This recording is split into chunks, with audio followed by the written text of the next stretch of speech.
on 882 6PR.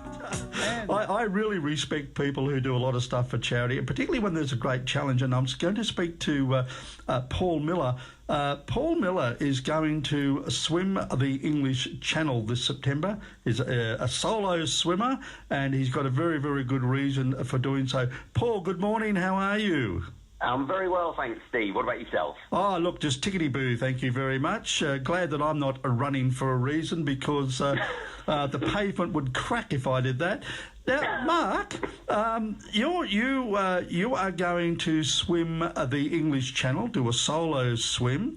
You are going to do it for a very, very good reason. It's because a friend of yours, Mark Middlehurst, he was working here on holiday in Western Australia, and he had a terrible accident. Can you tell us what happened, Paul?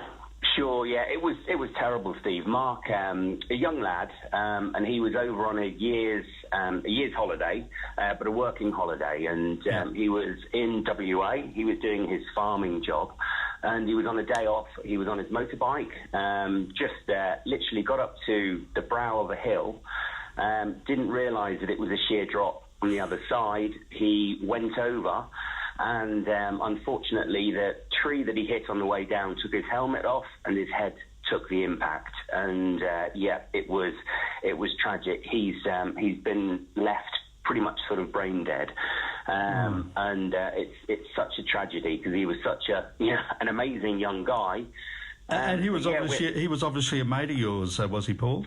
He was, yeah. I knew him through a friend of mine from many years ago, but since then we've got to be really good friends with his parents, Julie and Malcolm, and they're actually going to be coming down, hopefully with Mark, actually down to Dover when we head off and do the swim.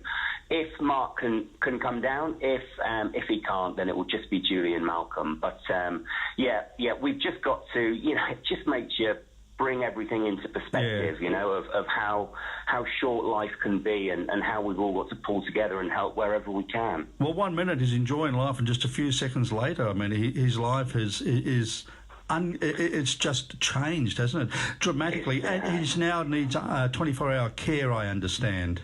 That's right, yeah. So he's back in the UK now. He's in hospital, but 24-hour care. And what Julie and Malcolm would love to do would be to bring him home, and but to do that, of course, the house needs to be adjusted. It needs to be wheelchair friendly. They're going to be building him a sort of a wet room, obviously on ground level, in the garden, so he's got his own space. So that's what we're raising money for.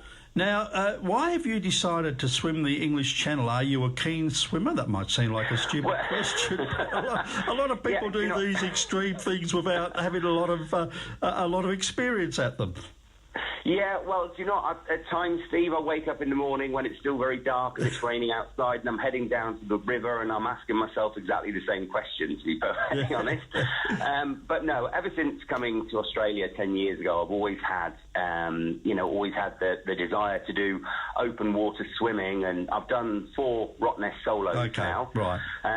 So I mean, the next big challenge has to be, of course, the English Channel. So we're myself and a couple of friends. We're going to be heading over there in September and giving it a go. And it's an attempt. That's what I say. It comes down to conditions on the day, how you are, that sort of thing. But if you put the training in, you're determined to get there, then fingers crossed, that's what will happen. Now, I do know that the water in the English Channel is quite a bit cooler than the water you'll find between here and Rotto, and also it is a major shipping channel as well.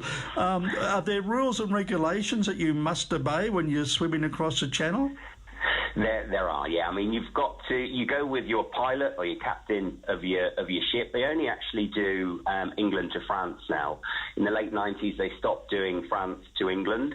So you can only go the one way. But yeah, I mean, you've got to. I mean, it's very tightly regulated, and you've got to have you've got to have your accredited pilot, who I've got a chap called Eric Hartley. Yep. And he would have done this many times before, I guess, would he? Oh, absolutely. I mean, this is what they do pretty much for a living, So I mean, they've been backwards and forwards so many times. So I mean, you've got the week's window. So when the weather conditions are good enough and everything, they'll give you the green light to say, right, you're then going to get going. So hopefully it would be during the night so that you can sort of swim into the daylight. I would love to do that. And yeah, you're right, the busiest shipping lane in the world. So I do hope he knows what he's doing, because I don't think I'm quite fast enough to dodge the ferries. You know what I mean? Yeah, I was going to say, who has right of way if you're a little swimmer and there's a ferry with, say, 1,000 people and a couple hundred cars on board? Who has right of way? Well, do you know what? Yeah, and this is what I've heard. Obviously, I don't know, but what I've heard, you can have these huge cargo ships that literally will go off course to accommodate a swimmer. Oh, wonderful. So obviously where it's sort of safe to do so, they will be speaking with the pilot. So there's a huge amount of respect, I think, from the captains of the various cargo ships and ferries and that sort of thing. But I guess if they can't move out the way, then you've got to stop. Okay. Well, but you would have to stop anyway, because you have to have food and stuff like that, don't you? It's sort of thrown to you. That you can't touch anybody or anything like that. Is that right? That's right. Yeah. So you can't make contact with the boat at all. So generally the feed stops will be about every half an hour. So you'll have your carbohydrates and your energy drinks, that sort of thing. And they just get thrown to you on a piece of string. So you'll knock that back. But the thing is, you've got to do it really quickly, because you can't hang around for too long. One, you'll get cold, and two, because of the tides, it just starts to literally pull you in all sort of directions. So you've got to literally knock back whatever you're going to be having, throw it back to them, and you're off again. One positive aspect, Paul, I don't think there's any great white sharks in the English Channel, so you don't have to worry about that too much. Yeah, absolutely. Now, how can people contribute to your fundraising? Do you have a donation page or anything like that? We do. Thanks for that, Steve. I appreciate that. Yeah, so if it's a GoFundMe page, but probably the easiest way to actually go to it is through Facebook, because there's a group set up on Facebook, and it's called Miggy and Milsner's Mighty Swim, and that's Miggy, M-I-G-G-Y. And that's Mark's nickname, isn't it? It is, yeah. And Milsner is yours, is that right? It is indeed, yeah. So Milsner's mine, M-I-L-S-N-E-R.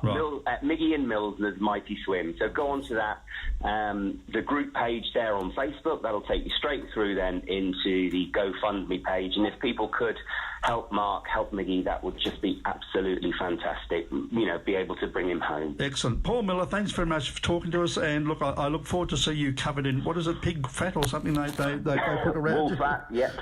Lovely. No problem. I'll send the pictures over. Yeah. Can you take a shower before we meet up again? Consider it done. Okay. Paul Miller, who's making that amazing English Channel Swim in September. Thanks very much for that.